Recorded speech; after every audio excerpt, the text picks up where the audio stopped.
This is a download from BBC Learning English. To find out more, visit our website. 6 Minute English. From BBC Learning English. Hello and welcome to 6 Minute English. I'm Dan and joining me today is Neil. Hi Neil. Hi there, Dan. You're a married man, Neil. When you were wed, did your wife change her family name? Yes, she did. Was that her choice? Oh yes, she didn't like her old name, so for her it was a win-win. How about you? Well, my wife wanted to keep her surname, but was forced to adopt mine because that was the law where we got married. Would you have thought about taking her name? That's what we're talking about in this 6 Minute English. A husband taking a wife's name after marriage. All that, 6 related words and our quiz question. Okay, let's have the question. In which country has it been forbidden since 1789 for a citizen to change their name legally even after marriage?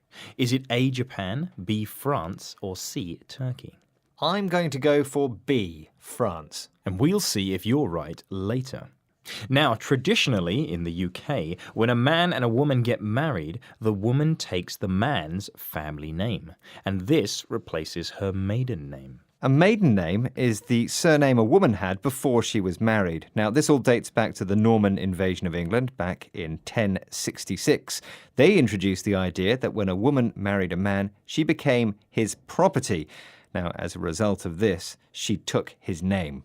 These days, many women elect to keep their maiden name upon marriage or combine it with their new husband's in some way, sometimes by making the name double-barreled. A double-barreled name is 2 names that are connected by a hyphen, such as Joan Smith.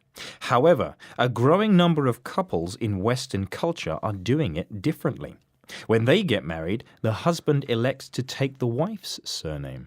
In a BBC article about surnames and marriage, Rory Dearlove, formerly Rory Cook, talks about why he decided to take his wife's surname. He said that he wasn't really attached to his name anyway. To him, it didn't make any difference. Well, he's not alone. A recent study of 2,000 UK adults by Opinium, a strategic insight agency, suggested that 1 in 10 millennial men, currently between 18 and 34 years old, fall into this category.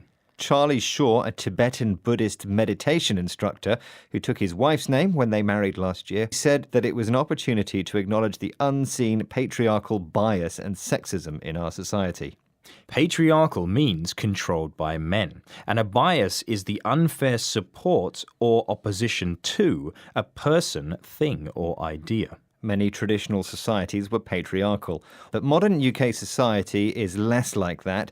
Everyone is meant to be equal. Ah, yes, but that's the unseen part. And there's the social view of things too. Rachel Robnett, a researcher at the University of Nevada, surveyed a number of people in the US and UK and found that the husbands of women who keep their maiden names are viewed as feminine, while the women are believed to wear the trousers. If you wear the trousers in a relationship, it means you have the control and make the decisions for both people. I wondered about that, so I went out into London and asked people what they thought about a man who took his wife's name when they got married. Here's what they said. I don't think it's a bad idea at all. My dad's 55 and he took my mother's surname. If people want to do it, then all the power to them. I just think it's each to their own, really. Yeah, it doesn't hurt anybody, and it's no different from a woman taking a man's name. The only reason I think that anybody should take someone else's surname is just for the creation of a family unit. But if it's just out of principle, I don't agree. It seems that the people I talked to are comfortable with the idea. Yes, most said that people are free to do what they want. One woman even mentioned the creation of a family unit. A unit is a group of people living or working together. A typical family unit would be 2 parents and some children. Well, that answers that question. People don't seem to mind who takes whose name. Speaking of questions, how about our quiz question? I asked you in which country it has been forbidden since 1789 for a citizen to change their name legally even after marriage. A, Japan, B, France, or C, Turkey. And I said B, France. And you were spot on, as usual, Neil. Let's take a look at the vocabulary, shall we? First, we had maiden name. This is a woman's family name before she is married.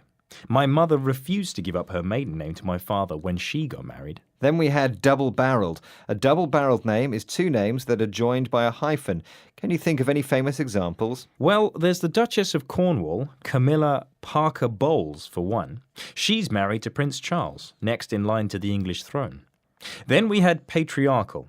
If something is patriarchal, it is controlled by men. The feminine equivalent is matriarchal, controlled by women. Then we had bias. A bias is unfair support or opposition to a person, thing, or idea. Many fans are biased in favour of their football team. Then we had wear the trousers. If you wear the trousers, you have the control and make the decisions for both people. Do you wear the trousers in your marriage, Neil? Oh, we both wear the trousers in my marriage, thank you, Dan.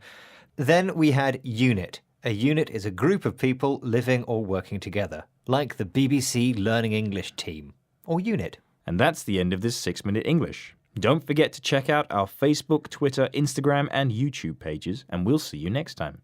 Bye. Bye. 6 Minute English. From bbclearningenglish.com.